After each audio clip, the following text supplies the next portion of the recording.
formed unceremoniously during the shattering of Outland by smashing together the Frostfire Ridge and the Gorgrund Wastes, the two inhospitable terrains combined into the Blade's Edge Mountains, and made progress in uphill battle for the Druids.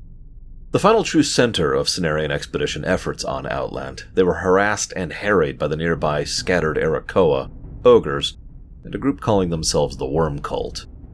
The expedition initially attempted negotiations, but these measures went nowhere, and they were forced into more militant solutions, aided by a local human noble, Sablemane, who was definitely not a black dragon in disguise, wink wink. Bashir Landing is an odd concentration of Ethereum, remnants of the ruling class of the Ethereals back on Koresh.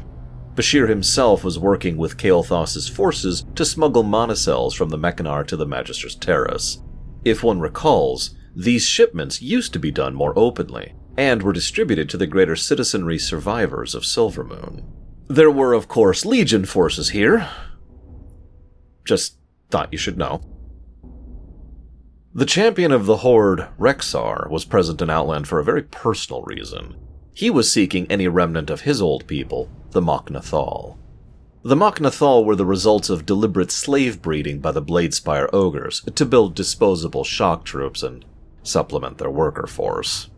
Assisted in gaining their freedom by a unified Frostwolf and Whiteclaw alliance, the Mokhnathal took up self-imposed exile, and thus completely avoided the demonic horde's rise. Though this is in part due to the efforts of one of their number, Rexar, who had joined the demonic horde. As it happened, the Mokhnathal were being actively threatened by the Blood Maul, something Rexar and the Horde forces were all too eager to assist with. They discovered that the Blood Maul, under the leadership of Dorgok, had submitted his clan to the Sons of Gruul. The Sons of Gruul had been unifying larger and larger swaths of ogre tribes, reforging a new Graan empire. Well, if you could call it such. For the most part, this is more about bowing to the superiority of another than anything resembling actual statecraft. But I should explain. As hinted at a few times, ancient Draenor was dominated by two forces, the Primals and the Breakers. The Primals were the result of rampant spirit energy running unchecked, creating colossal spore mounds which threatened to consume all life on the planet, and then starving, resulting in a dead husk. The Titan Agrimar discovered this in his travels and quickly deduced that he could not intervene directly for risk of damaging the planet, nor could he simply stand watch and keep the spore mounds in check forever. Thus, he wove elemental energies into a living mountain, Grond.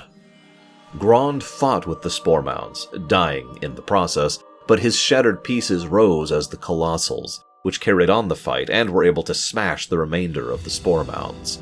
With the spore mounds destroyed, energy flooded back into the world and life was able to balance out once again.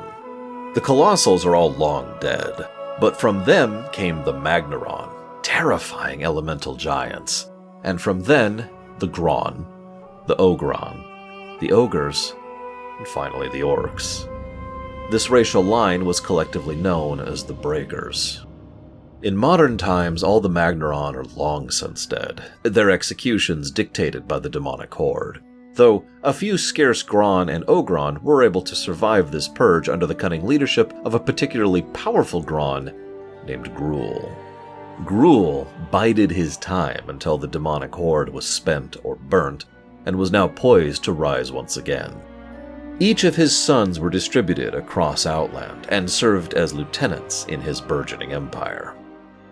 Sadly, this effort made him the enemy of, basically everyone. His sons were targeted piecemeal, but the Horde Alliance force realized Gruul himself would have to go. Gruul's lair was defended by the most elite of the Bladespire, Boulderfist, and Bloodmaul clans, Warlock, Mage, Shaman, and Priest, all championed by the physically imposing High King Malgar, who had earned Gruul's attention by single-handedly killing the previous High King. But Gruul himself truly needed no defenders. Easily the most cunning and powerful of his surviving brethren, Gruul had earned the moniker Dragon Killer by his butchery of the invading Black Dragonflight during the Second War. With the passing of Gruul, there were some few ogres who sought peaceful relations with the expedition, as well as the Horde Alliance force. Calling themselves the Ogrilla, they were using ancient Apexis shards, long story, in order to augment their intelligence. Under the leadership of Mogdorg the Wizened, an exceptionally rare two-headed ogre where the heads actually got along with each other, Ogrilla would thrive and lead to a type of prosperity, and would retain peaceful contact with Azeroth for years to come. With the Gruul Empire broken, it was time at long last for the extended Horde Alliance force to journey east into the lush plains of Farallon.